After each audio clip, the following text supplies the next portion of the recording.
We really do need the do do do do. Yes, we do.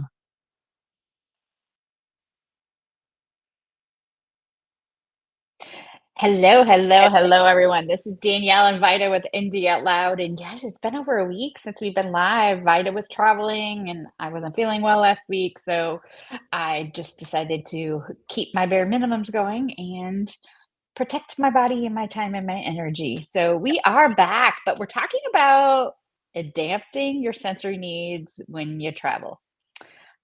We both traveled recently because I traveled 2 weeks ago, 3 weeks ago, whatever. Bruce. And then Vida did last week. Yeah. So you were telling me a story about your cruise earlier. Yes. Yes. Okay. So we went on a Carnival cruise and they have I told them when I booked the cruise that myself, my son, and my sister are autistic because they asked if you have any special needs. And they're like, "Oh, great. We have these sensory bags for you."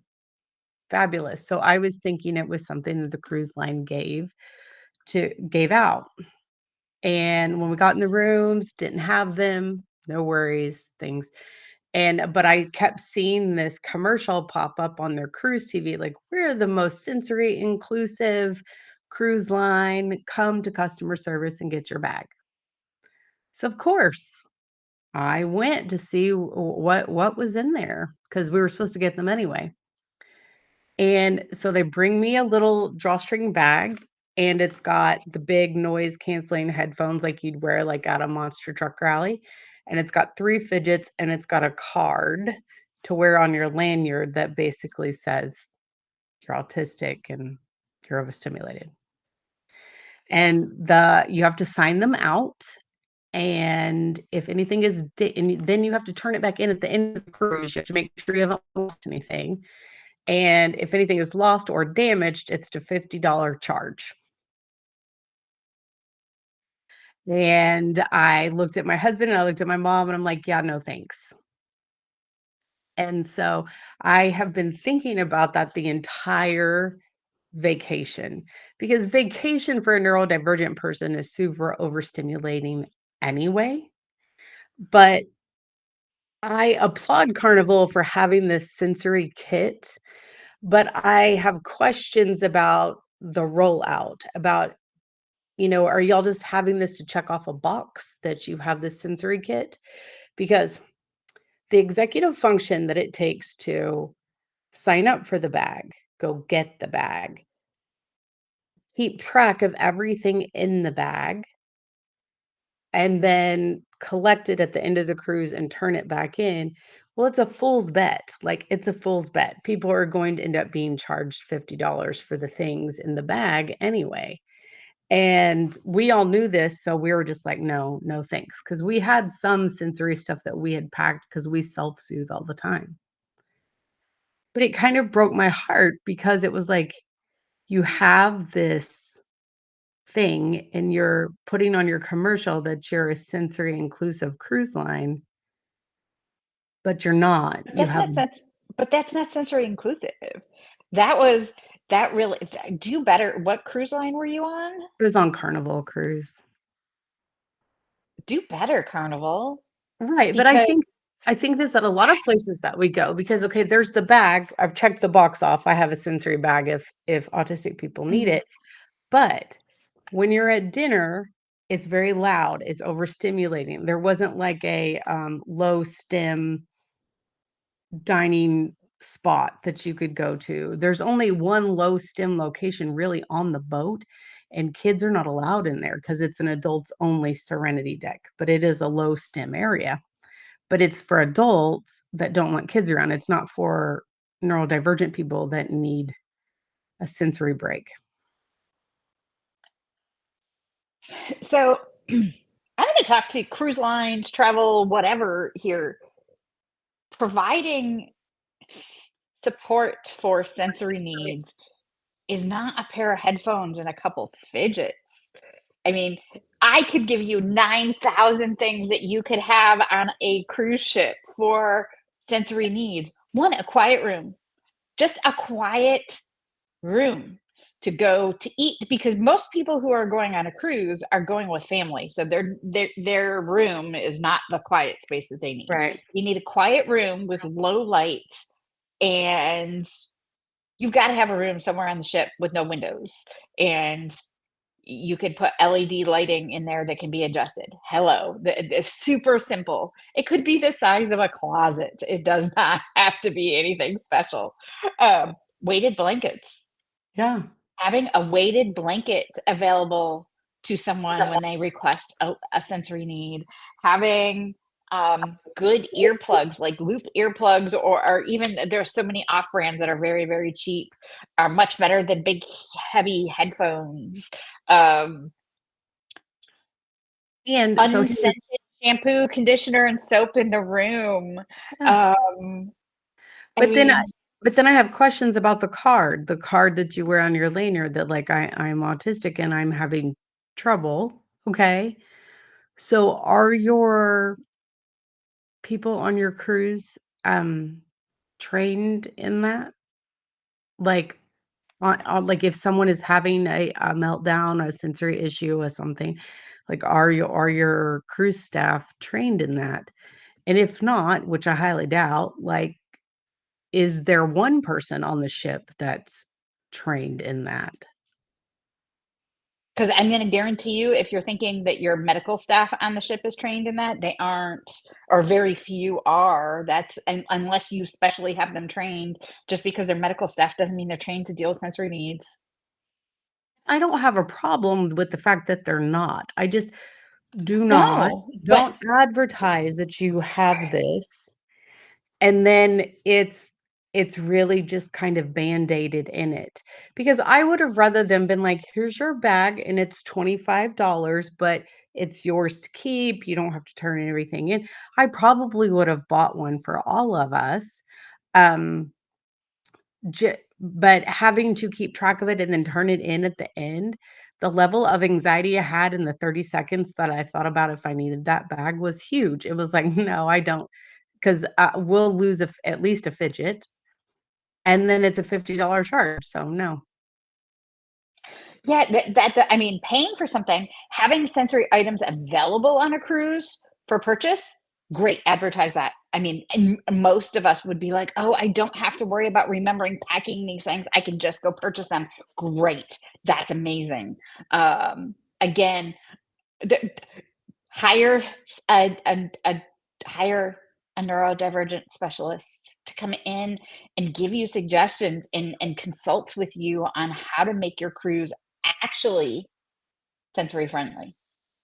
And one interesting thing that I thought, because my husband's a veteran, John's a veteran, we went to the big veterans appreciation, assembly that they have. Carnival Cruises brag because they are cruised by more veterans than any other cruise line, and that's great. So what kind of besides having an assembly where you're all like, "Thank you for your service," what kind of things do you have in place for veterans that are overstimulated? Sensory needs can come from trauma, PTSD, combat vets, very, very common with combat vets. Sensory overwhelm can come from being an exhausted mother traveling. Sensory overwhelm could be autism, ADHD, bipolar disorder, anxiety, depression, whatever. I mean, there can be so many things. A child on your cruise is probably in sensory overwhelm, whether they have sensory issues or not, just because it's a different environment than they're used to. Well, and you have so many on vacation. I mean, it's the 5 senses and maybe the 6th sense if you're dealing with, very sensitive, people. So, we're talking about there are sights, there are sounds, there are, things to feel, tactile responses. There's all kinds of things that can overstimulate you, and, you can leave one area and go to another one, and you're just immediately overstimulated in a different way. But there's no place to get away from it with the exception of your cabin. Mhm.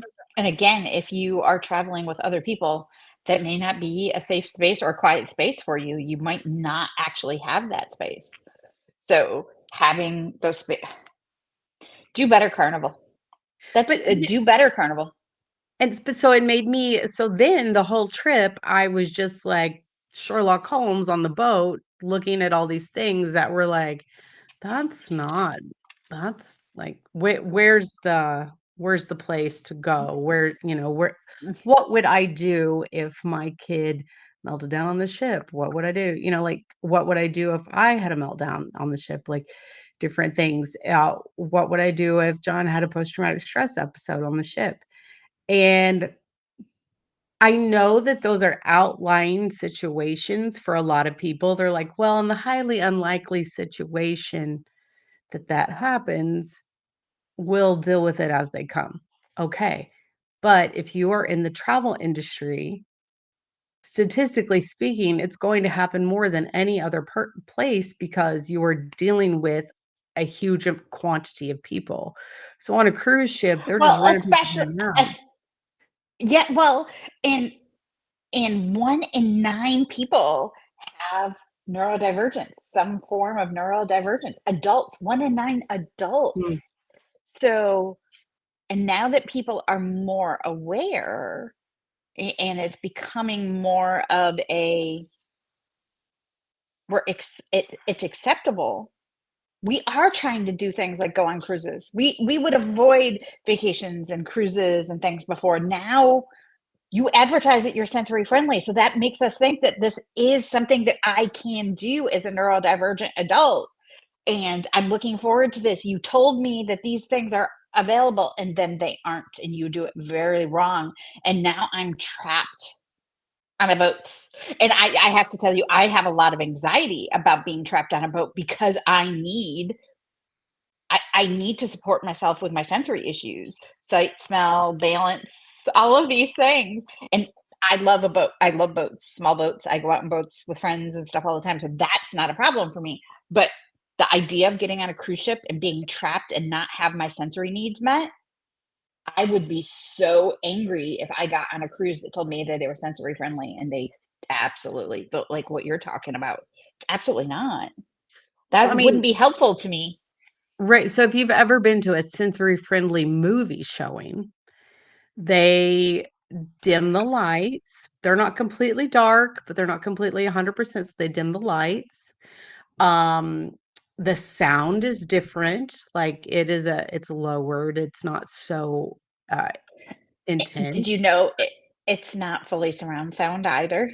right? And then people can get up and move around as needed. So those are things that are sensory inclusive, you know. And there are travel companies that may not be 100% sensory inclusive, but are doing a much better job of working towards having some kind of offering for neurodivergent people. Yes, and, I mean, that's part of what we're doing with going to Disney World. We have a travel agent that specifically works with for sensory set friendly travel. So, I mean, she's a fantastic I mean, they focus on Florida and Disney World and stuff like that, but they do w world's world travel agency stuff, and they focus on sensory friendly travel, and they have a lot of things that they do for that, and it's amazing, and it's why we're working with them. And part of why we're taking a retreat and doing a retreat in Disney World is to teach people how to go somewhere like that and have it be sensory friendly, how to accommodate themselves and do all of those things, and how Disney accommodates them, because Disney does a lot to accommodate for that. Oh, But it's really disappointing as an adult who would love to go on a cruise. Now I have to admit I'm very worried and may not take that leap because I would be worried that it would be they checked a checkbox off with a few cute things that they found on an ADHD post online that could help. well, there's a organization that they paired with for that. I think it's called Culture City. But I found things where I could sensory soothe myself on the ship. Like there are places that a lot of people don't know about to eat on the ship, but I found those because I was looking for places that weren't super crowded to eat. And by the last day of the cruise, guess what? Everyone had found that place. And so then it was not a safe haven anymore. And you know, there's not one place on the ship that's not lit up like a slot machine, because they're trying to keep people dopamined up so that they're doing stuff on the ship. That I have to admit that's something that Disney does well, is Disney takes you in and out of those dopamine highs really well and helps you with those transitions. And it's something I've talked about quite a few times where you're going in and out of certain areas where they take you through those ups and downs so that you can keep going. So Disney does that like super, super well. They've got like okay, because I geek out and this is my thing, Galaxy's Edge. You go from regular Hollywood studios, it's crazy, in Main Street and so Sunset Boulevard, excuse me, and all of that. And then you go into Galaxy's Edge and they take you through this long, dark tunnel that's cooler, and they play a certain type of sound, and the sounds are neurologically tuned to calm you down and make you chill and relax from the chaos that you were just in and transition into a new world, and where you go into a bunch of different sounds. When you walk out of that tunnel, you're hearing different sounds and there's different smells and things going on. But Disney does that in a lot of places. Go into Adventureland and they take you over a wood bridge, and that the sounds change, the smells change. It's one of the more popular candles is being over at Adventureland with Jungle Cruise and Pirates of the Caribbean and stuff. And then It makes me wonder how Disney addresses that on their cruise line. I know that they have friendly play areas and sensory friendly play times on the cruises. But not all of their cruises, just some of them are specifically set up for that. But something that they do, and I know they do, is most of their cast members are trained, even in the parks. Not all the food service people aren't, but regular cast members out in the park dealing with people in lines and all of that are trained to help with a neurodivergent meltdown, a mental health emergency, a medical emergency, all of those things. They are trained to do that before they're even let loose in the park. Well, and if you think about the cost to the average person to go on a vacation is huge. It's a huge expense. And so everybody wants to feel like they belong. And it could be as easy as saying like, well, we don't have something that's specifically for the neurodivergent group, but maybe they could have a neurodivergent cruise, like or something. Mhm. I just thought I I'm was sure that like, there's a neurodivergent cruise. Okay. I know there are ADHD cruises because we're in that crew that does those things every year. But there's got to be a neurodivergent. If you know of a neurodivergent cruise, please message us below. If you're a travel agent that knows about this stuff, please message us below because yeah. we would love to be talking about these things with our community. I just I was just a little irritated. It's like, don't tell me that you're sensory inclusive when all you have is a bag that I know it looks good on paper because you're sensory inclusive and this does this stuff, but this is not what that means. This is not what that is. I mean, that was no, just no. I mean, that makes me so mad. And again, it makes me think twice about doing something like a cruise. And I love the idea of a cruise where I get on that boat and I don't have to worry about my food, my sleep, my entertainment, my anything, because everything is just there. And executive, my decision fatigue can decrease because I don't have to make decisions and stuff, but don't make my sensory needs go through the roof. Okay, so I thought about this so much. So it wasn't just about that's what started it, but then I was like looking at everything. Like it's a lot of the food is set up buffet style, right?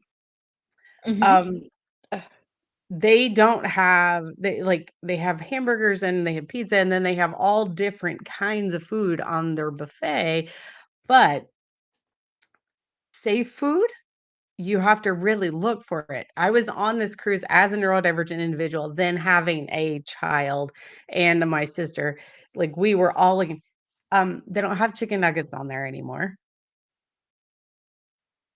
And I looked at a forum, like, other people complained because there wasn't chicken nuggets readily available, and I was just thinking, how could they do this? I understand that it is a delicate symphony on there because of their its efficiency, but they have, like, this one little, part of the buffet that's set off to the side.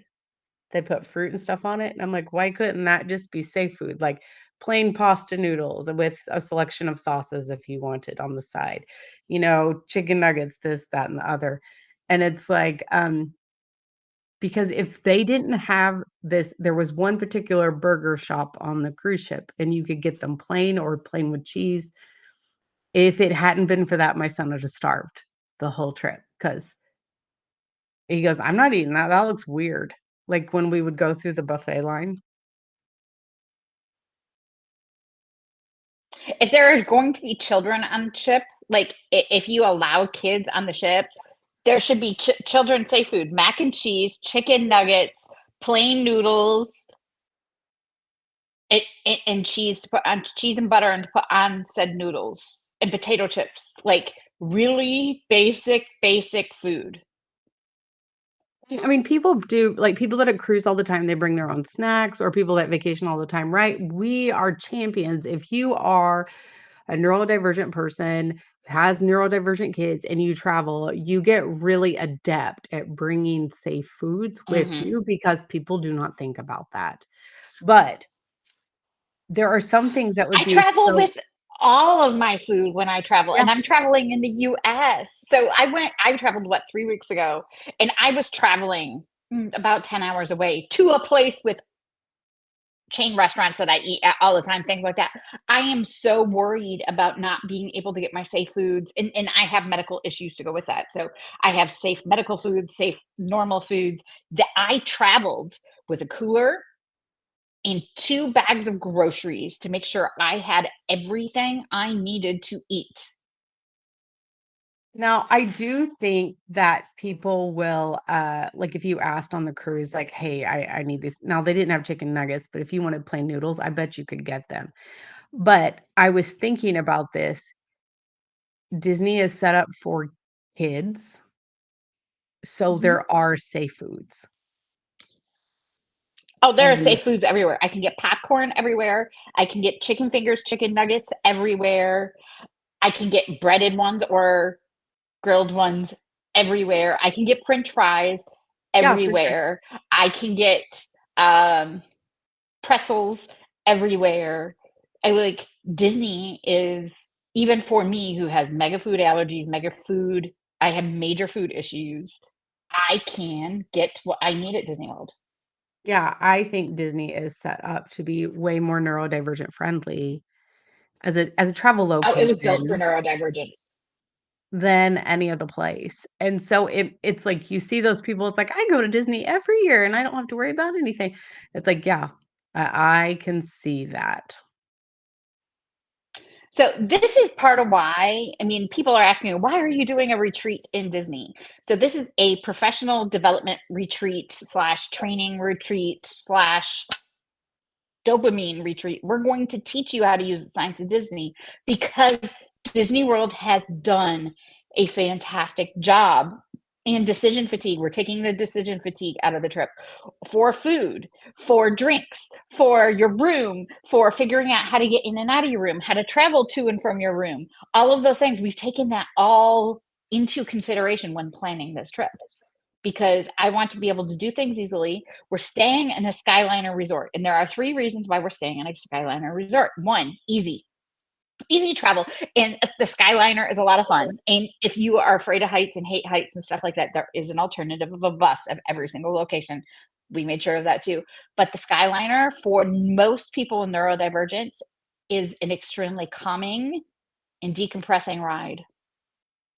You wanna know how many times I spent on that Skyliner while I was there during Christmas, which is the busiest time of year at Disney World? I love the Skyliner because with the exception of just after fireworks, you can ride that gondola car by yourself. Mhm. I made my husband and my son and my daughter-in-law ride their own so I could have my one of my own. And they're like, "Pfft, yeah, fine. Need a break?" I mean, they totally understand, and they're like, "Oh, we can open up the little extra window so you get a little extra air." I mean, they are neurodivergent friendly, and they understand every single bit of this. It's why we've chosen Disney World because it's such a big deal. I cannot recreate that type of neurodivergent support doing a retreat in a condo on the beach somewhere. No. And, I mean, it's something that's needed. It's something that's not thought about, right? But that's the thing. We talk about inclusivity so much, and it definitely needs to be. Um, but it's more than checking a box. It's more than having noise canceling headphones and fidgets available to make yourself neurodivergent friendly. It's a commitment. It's a bigger task than just having a little bag that you can hand out. It's if you're trying to be neurodivergent friendly, you have to think of sight, sound, and touch. You have to think of planning things so that decision fatigue is not an issue and executive functioning is not an issue. So if somebody checks the box that they need sensory needs taken care of and they need something done on your cruise line, on your trip, on your airplane, whatever, you need to hand that to them and not expect them to come find you and remember it existed and return it and all of those things. All of those things. And again, tell me when I book the trip that it's going to cost me an extra $50 to get these things. So I can make the decision then. Mhm. And depending on the products, I might have been willing to do that. Oh yeah, absolutely. I mean, I for that particular thing, I bring my fidgets with me and I bring my earplugs with me because I'm neurodivergent. I need those things to go with me. They go every I mean, when I say they go everywhere, they're sitting right here next to me while I sit on the couch. They're right here with me at all times. And fidgets, I got fidgets everywhere. Um, those are things we can supply ourselves and we're going to supply ourselves. We've already thought of that. We already, because we traveled to your location. So we have those things with us already. We need things like a quiet room. We need sensory friendly foods. We need lighting in our room that we can adjust that's not either on or off, but is adjustable for us for our sensory needs. We need a weighted blanket available to us, unscented soap available to us. Even if we, as we're filling out the form to purchase this ticket and do all of this stuff, that we check those things, that we want those things in our room. And don't tell me that can't be done and on large scales because it absolutely can. Like, I know it can because with somebody with money can request those things and get them immediately. So don't tell me that everybody couldn't. And I would pay significantly more for a ticket for to have that availability. So it was interesting. In the cabin, there was a button to turn on the lights, and it's these overhead lights that go around the edge of the room. And it was old school fluorescent lighting. You could hear it ting, ting, ting, ting, and then it turns on, and then you could hear it, right? So it's like, Oh, and I looked up the age of the boat because, neurodivergent, and I became Sherlock Holmes. I looked up the age of the boat. Like, was this boat built before LED lighting? Like, why is there no dimmer switches available? Why is this? Why is that? Why? And so then I got to thinking, like, have you never had anyone walk around your ship and have a conversation like that, or pick that apart, or write you a letter that said that these were things that happened or that I noticed, or that, and where does that go? Because a lot of these travel companies are fairly responsive to feedback.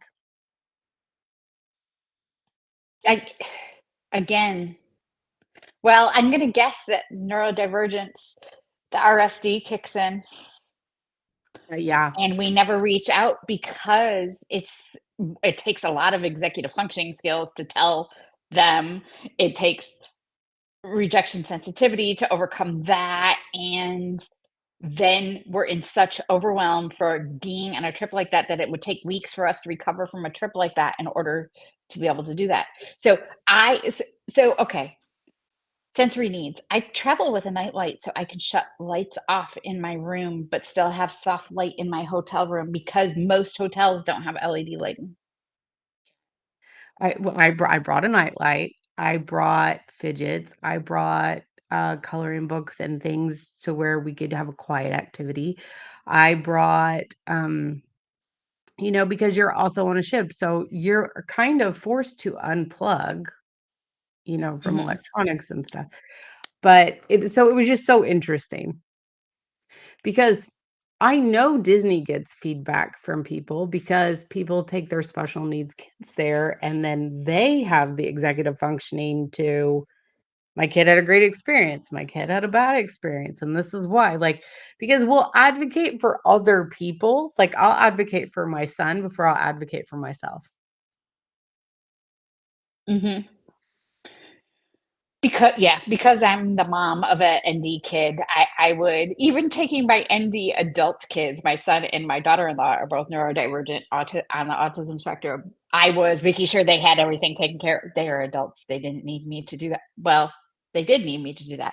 Um, I was worried about those things and making sure all of those things were being taken care of and making sure all of my needs were taken care of. And then I have my husband who has completely separate sensory needs from me, and I'm making sure all that, and Disney made that super easy for me. Disney made it super easy for me. And the people that go to Disney World, the tips and tricks forums for making sure those things are taken care of, and I know all of the things before I go, super easy.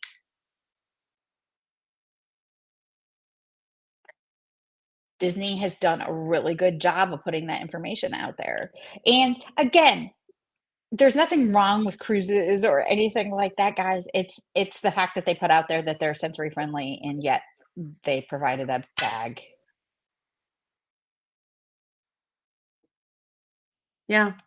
And So so if you want to go somewhere that is neurodivergent friendly and you want to go with a bunch of neurodivergent people and you want to learn how to manage overwhelm while you're traveling and do professional development, you should come with us in September. We are going to Disney. The tickets are on sale and we ask the questions. We're going to ask all the questions before we ever get there because our goal is to make sure that you have an amazing experience and learn stuff. and And if you are not neurodivergent and want to come to the trip because you work with neurodivergence, you work with neurodivergent kids, you have a spouse, your child is, you work in a school system, therapist, whatever, come, come. One will train you how to work with neurodivergence to create those sensory friendly, neurodivergent friendly environments. But we're also going to show you how to recreate some of the things that Disney does in your office, in your space, in what you do, and how you speak to someone and how you approach them, because it's so important. 1 in 9 adults are being diagnosed with ADHD. 1 in 9. Yeah. And ADHD is hereditary. So if there's 1 in 9 adults, one in every 3 children. I don't know what that stat is. I'm making that up. But really think about that. How are you supporting neurodivergence? If you are a cruise director on a cruise line, if you want to come with us and learn how to do this, come join us. If you are a therapist, if you are a teacher, if you are a counselor, if you're a school admin, if you are a parent just learning about neurodivergence with your kids and not understanding your own, come join us. We absolutely can help you. And we're going to help you transform things into neurodivergent friendly spaces and learn Yeah. how to create accommodations for yourself. Because many of us who were diagnosed as adults are still learning how to create some of those accommodations for ourselves. Vida and I are ADHD, for those that don't know, and therefore we become Sherlock Holmes in figuring all of these things out, which is why we do what we do. So we've explored all of these things and learned all of these things and built programs around it. So we are here to Fabulous. support you. If you have any questions, um, tickets are $3,250 right now. They go up $250 in 6, 7 days. 7 days, they go up another $250. So please sign up today. We do take payment plans. If you have any questions, we have third-party financing, and you can use HSA and FSA funds to pay for this trip as well. So come join us. We are here to help and support you.